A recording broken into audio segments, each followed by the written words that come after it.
वक्त ने जो दूरियां पैदा की वो रिश्तों की नींव हिला गईं। सपने बिखर गए, ख्वाहिशें अधूरी रह गईं और घर बन गया सिर्फ एक सन्नाटा। हेलो दोस्तों, मैं हूँ हुकुम और मैं कहानियाँ सुनाता हूँ। और आज मैं सुनाने जा रहा हूँ आपको अपनी डायरी के पन्नों से निकली आज के परिवेश का एहसास कराती खुदगर्ज संबंधों की एक कहानी।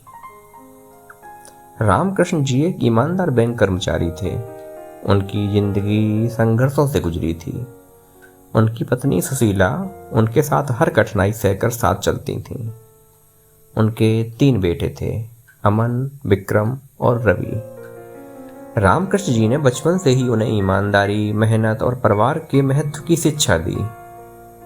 उनकी छोटी सी कार, उनका पुराना घर, सब कुछ बस प्यार और संघर्ष की कहानी थी। त्योहार आए तो सब साथ में मनाएं। घर को सबने मिलकर घर जैसा बनाया।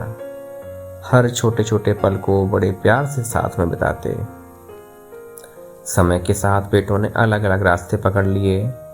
अमन ने शहर में व्यापार शुरू किया, विक्रम नौकरी करने चला गया और रवि पढ़ाई पूरी कर खुद को अपने काम में व्यस्त कर लिया। लेकिन न जाने कैसे बच्चों के अंदर एक दिन संपत्ति के बंटवारे की बात आई। बेटों ने अपने हिस्से की मांग कर दी।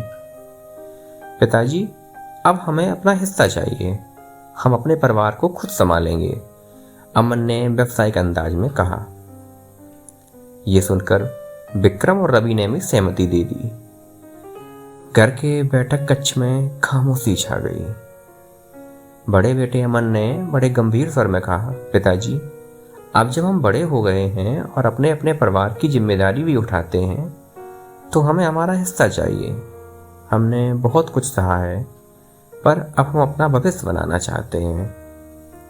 विक्रम ने भी बढ़कर कहा, पिताजी, ये सही समय है, हमारी जिंदगी बस आगे बढ़ रही है। अब बेहतर है आप लोग हमें परेशान ना करें, हमें हमारा हिस्सा दे दें। छोटे बेटे रवि ने चुपके से कहा, अब हम साथ नहीं रह सकते पिताजी, लेकिन जमीन, घर, ये तो हमारी भी विरासत है ना। ये सब सुनकर रामकृष्ण जी की आंखें भर आईं। उन्होंने धीमे स्वर में कहा, बेटों, यह घर, यह जमीन, ये बस ईंट पत्थर नहीं, ये हमारी मेहनत की यादें हैं। पर मैं समझता हूँ हर इंसान को उसकी राह खुद बनानी होती है। सुशीला जी धीरे से बोली, बेटा, आप जो सोचते हो वो ठीक है, पर कम से कम इन रिश्तों की कीमत तो समझो। अमन थोड़ा जल्ला गया। माँ, हम अपना हक मांग रहे हैं, आप भी तो हमें समझें। विक्रम हमेशा की तरह थोड़ा व्यावसायिक अंदाज में बोला, हम सब अपने अपने परिवार का ध्यान रखने वाले हैं। आपके लिए भी हम अच्छा ही करेंगे, पर हमारी आज़ादी भी तो जरूरी है माँ। रामकृष्ण जी ने चुपचाप सिर झुका लिया। सुशीला जी की आंखों में अनकही पीड़ा उभर आई, पर उन्होंने चुप्पी साध ली। यही वह पल था जब रिश्तों की दरार ने गहराई से जड़ पकड़ ली। हमने उन्हें स्वतंत्र किया था, पर शायद बहुत दूर कर दिया, रामकृष्ण जी ने मन ही मन खुद से कहा। समय के साथ तीनों बेटे और बहुएं आपस में भी एक दूसरे से दूर होते गए। जन्मदिन, त्योहार, छोटे सुख दुख के पल सब अकेले व्यतीत करने लगे। सुशीला जी बार बार कहती, कब लौटेंगे हमारे बेटे।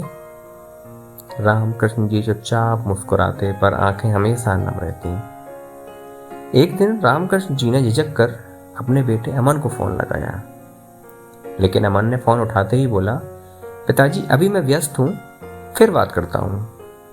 रामकृष्ण जी ने बिना अपनी बात एहसास कराए फोन काट दिया और सुशीला जी से झूठ बोल दिया, अरे सुनती हो, अमन ने कहा है कि इस बार दिवाली का त्योहार हम सब साथ मनाएंगे।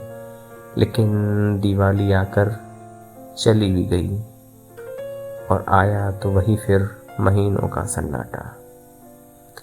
एक दिन रामकृष्ण जी बहुत बीमार पड़ गए। डॉक्टर ने कहा, ये बहुत कमज़ोर हो गए हैं, ज़्यादा दिन नहीं बचे। सुशीला जी दिन रात उनकी सेवा करती और सोचती कि काश एक बार ये बेटों की आवाज़ सुन लें। ये उनकी आखिरी ख्वाहिश बन गई। अचानक एक दिन फ़ोन की घंटी बजती है। पिताजी, पिताजी हम आ रहे हैं, पूरा परिवार मिल रहा है, अमन की आवाज़ आई। सुशीला जी और रामकृष्ण जी की आंखें छलक उठीं। लेकिन हमेशा की तरह हफ्ते बीत गए और कोई नहीं आया, और धीरे धीरे फ़ोन आना भी बंद हो गया। अंत में रामकृष्ण जी ने धीरे से सुशीला जी से कहा, शायद ये बस एक सपना था या हमारी ही परवरिश की कमी। और धीरे धीरे उनकी सांसें थम गईं। बेटों ने अपने आपसी विवाद के चलते मुखाग्नि देने में भी आना ठीक नहीं समझा। रामकृष्ण जी की मौत के बाद सुशीला जी का दिल पूरी तरह टूट गया। उनके भीतर गुस्सा, दुख और एक गहरी नाराजगी समा गई। मेरे बेटे, जिन्होंने पिता की इज्जत, एहसास और दर्द की कीमत भी नहीं समझी, सुशीला जी ने अपने आंसुओं में कहा। वो घर जो कभी उनके परिवार, उनका पहचान था, अब बस एक खाली ठिकाना बन गया था। लेकिन सुशीला जी ने फैसला किया, अब ये संपत्ति मैं अपने नाम रखूंगी, उन्हें नहीं दूंगी, उन्हें अब इसका हक नहीं रहा। उन्होंने बस बेटों को एक चिट्ठी भेजी जिसमें लिखा था, तुम्हारे पिताजी तुम सबकी याद में अपने आखिरी पल तक तुम्हें देखने, तुमसे बात करने की आशा लगाए रहे। अपनी आखिरी इच्छा भी वो पूरी नहीं कर सके। मैं इस घर और इस ज़मीन को अपने नाम रखती हूँ, और मेरे बाद ये सब एक वृद्धाश्रम को दान कर दी जाएगी, ताकि अगर किसी और के बेटे तुम्हारे जैसे हों तो कम से कम उसके पास बात करने के लिए कोई तो हो। तुम्हारा स्वार्थ और बेरुखी इस रिश्ते को हमेशा के लिए तोड़ चुकी है। तुम्हारी माँ सुशीला। बेटे ये पढ़कर चौंक गए, पर उन्हें अपने किए पर कुछ पछतावा तो था, लेकिन अब बहुत देर हो चुकी थी। जायदाद की बात आई तो तीनों ने आपस में सलाह की और माँ से मिलने घर चले आए।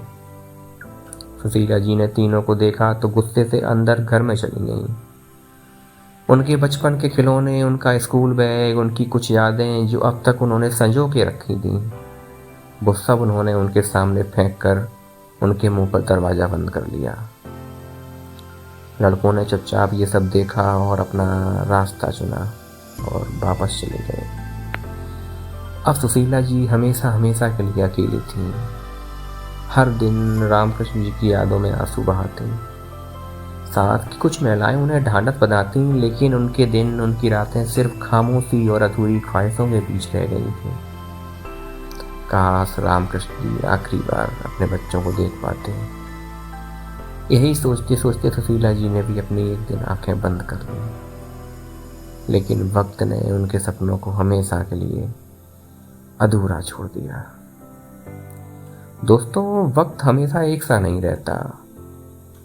वक्त रहते हमें उनकी कद्र करनी चाहिए जिनकी बदौलत हमारी दुनिया है। और ये थी आज की कहानी। अगर ये कहानी आपको पसंद आई तो वीडियो को लाइक करें, और ऐसी ही और कहानियाँ सुनने के लिए चैनल को सब्सक्राइब करें, और कमेंट में सुशीला जी के निर्णय के बारे में अपने सुझाव ज़रूर लिखें। धन्यवाद।